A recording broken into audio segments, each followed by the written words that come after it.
நாடு முழுவதும் அதிகமானவர்கள் ஒன்று கூடி கொண்டாடும் விழாக்களில் ஒன்று பொங்கல் பண்டிகை. இதன் தொடக்கமாக போகி பண்டிகை கொண்டாடப்படுகிறது. தென்னிந்தியாவில் அறுவடை திருநாளாக கொண்டாடப்படும் பாரம்பரிய பண்டிகையான பொங்கல் விழா 4 நாட்கள் கொண்டாடப்படும். இதன் துவக்க நாளாக கொண்டாடப்படுவது போகி பண்டிகை. அதாவது மார்கழி மாதத்தில் நிறைவு நாளில் இந்த பண்டிகை கொண்டாடப்படும். பழையன கழிதலும் புதியன புகுதலும் என்பது போகி பண்டிகையின் நோக்கமாகும்.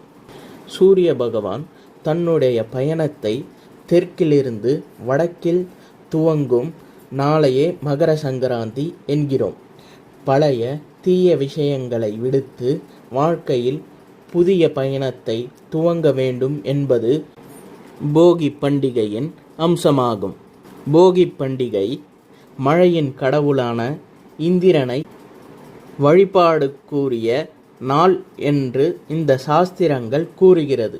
இந்த நாளில் விவசாயிகள் தங்களின் விவசாயம் செழிக்க நல்ல மழை அருள வேண்டும் என்று இந்திரனை வேண்டிக்கொண்டு வழிபாடு செய்வது வழக்கமாகும்.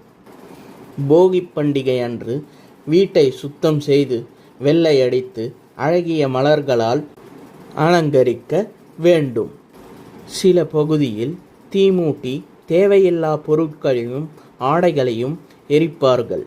பெண்கள் மந்திரங்கள் சொல்லியும் பாடல்கள் பாடியும் இந்த போகி பண்டிகையை சிறப்பாக கொண்டாடுவார்கள். நாளை பொங்கல் தினத்தை பற்றி பார்ப்போம்.